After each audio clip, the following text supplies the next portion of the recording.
that Neuralink is empowering? Well, yeah, I mean, Neuralink, in the short term, Neuralink is just about solving, you know, brain injuries and spinal injuries and that kind of thing. So to be clear, for many years, Neuralink's products will just be helpful to someone who has lost the use of their arms or arms and legs, or who has just a traumatic brain injury of some kind. That's what Neuralink will be useful for many years. But in our Long last term, conversation, you said that Neuralink is among all your projects for you the most important one. Is that still true? I know I said it could be.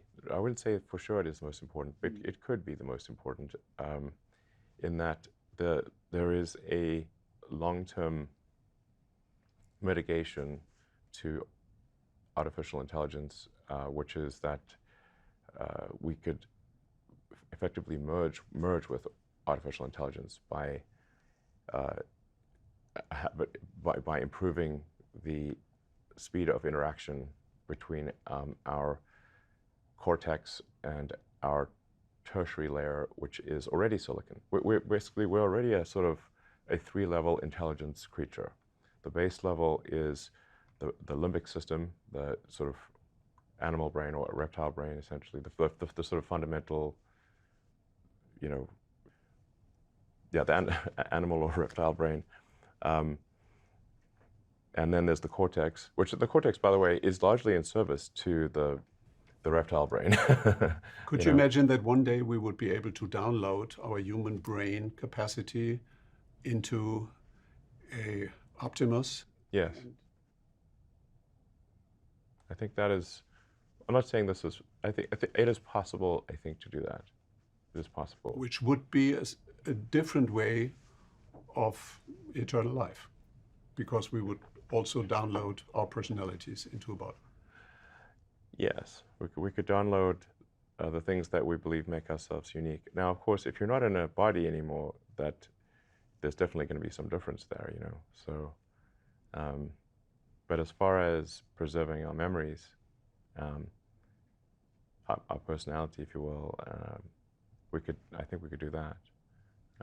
The moment of singularity that Ray Kurzweil has, I think, predicted for 25 is approaching fast. Do you think the timeline is still realistic? Well, I see this as not, I'm not sure this is a singularity, meaning like, I'm not sure there's a very sharp boundary. I mean, already there's so much compute that we outsource.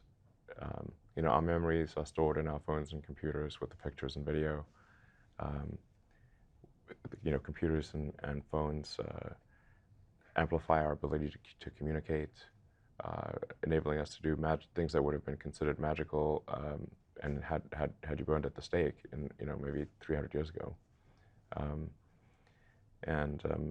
You know, you can have two people to have a video call basically for free from two parts of the world, you know, on opposite sides of the world. It's amazing.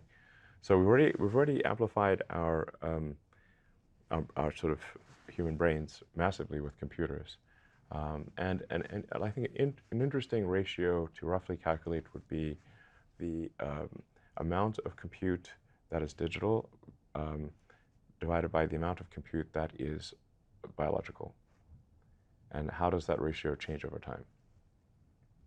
And with there's so much digital compute happening so fast that that ratio is increasing rapidly.